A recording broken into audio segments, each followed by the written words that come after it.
Yo, what's going on, guys? And today I wanted to talk about the San Antonio Spurs and what to expect from them this offseason. So before we start today's video, I want to hear right now down in the comments, what do you guys think of the San Antonio Spurs and the players that they have currently? They're projected to have about $51.8 million in cap space, so there's a lot to do. With that being said, DeMar DeRozan, Rudy Gay, Patty Mills, Trey Lyles, Gorgie Dang are all free agents. So is Kieta Bates Diop and Quindry Weatherspoon, but I believe both will probably be brought back either on two-way contracts or minimum non-guaranteed deals.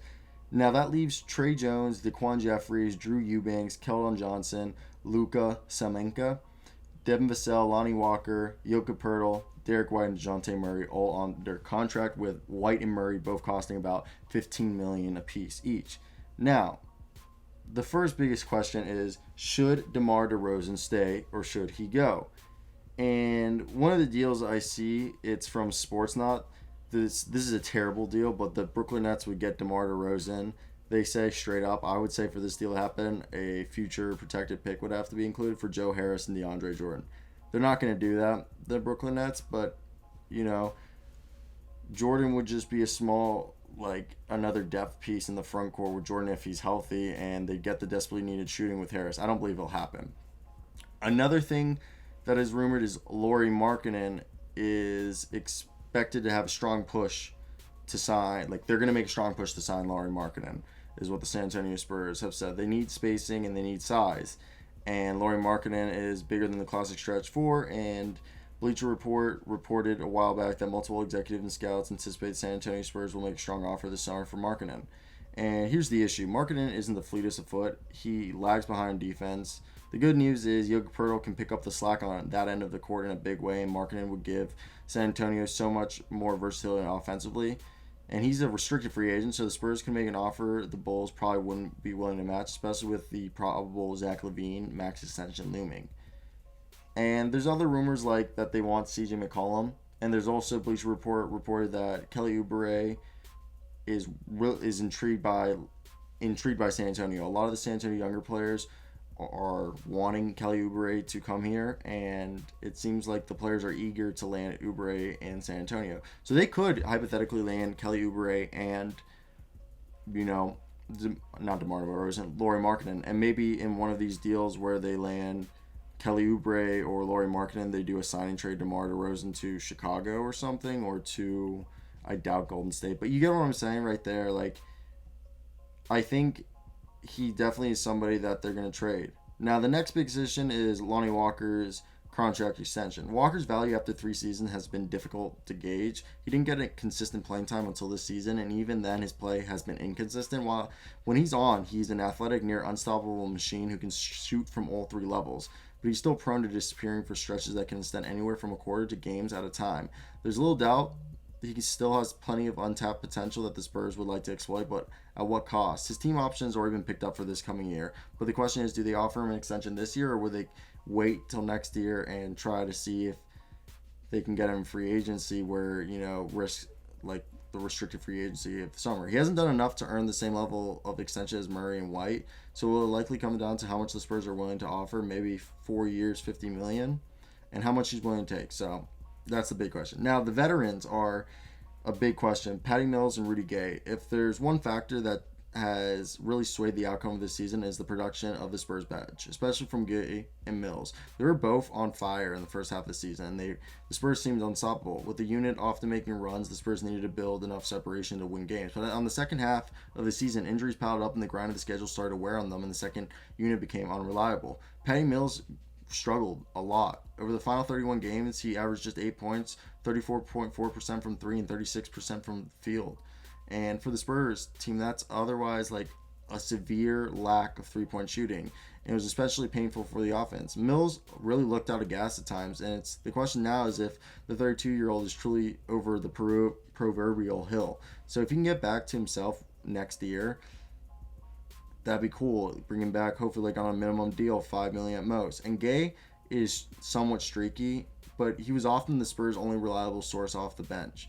And they both hit free agency, and they both could still have value for the Spurs going forward. And they're both likely to receive offers from the Spurs and other teams this season. I believe that Mills has earned the right to stay, and it's only though at the right price, and they're not going to keep him if he wants too much, and I don't think they're going to overpay.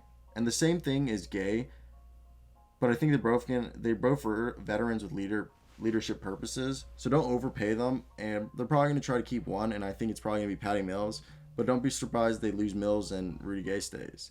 Now they need a backup center. Yoga Pertl was in contention for an All NBA defensive team, probably second at least this season, and has really solidified himself as the starting center of the near future. So the question are, who backs him up? Drew Eubanks had some great games this year, and he showed he belonged in the league, but he was completely outmatched against the teams with decent backup bigs. He's an amazing third option, better than most teams have, but he's not quite good enough to be the second go-to guy off the bench. Gorgie Yang was a late addition last year, and he had his moments, but he was robbed early of a chance to earn a starting spot in the rotation due to a shoulder injury that happened in his debut. Drew Eubanks took full advantage of the second chance he was given, but because of that, the sample size needed to gauge if Dang truly is the answer at backup center is too small. He's always wanted to be a Spur and will likely have interest in staying, so the Spurs shouldn't hesitate to keep him at a low cost.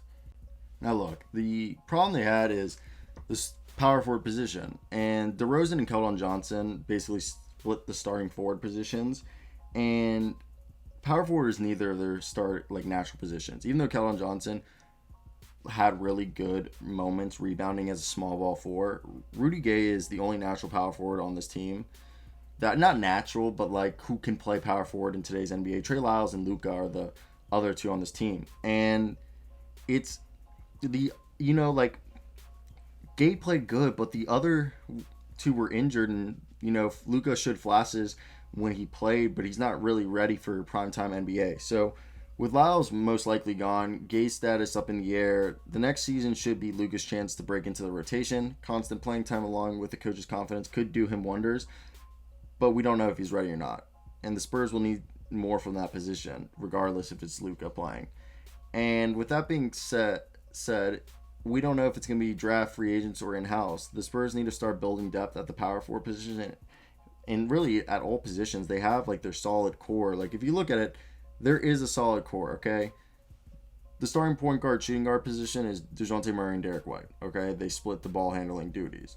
Then you got Devin Vassell at small forward. You can argue that for moments of the game, Keldon Johnson can be the starting four, with him probably most likely being the starting three and Devin Vassell off the bench unless Vassell breaks out like I expect him to do next year. And the set him Yoga Pertl. And off the bench, it's either Devin Vassell or Keldon Johnson, whoever starts. And Lonnie Walker is the sixth man. I really enjoy that. And, Trey Jones, I think he could develop into a good defensive backup point guard.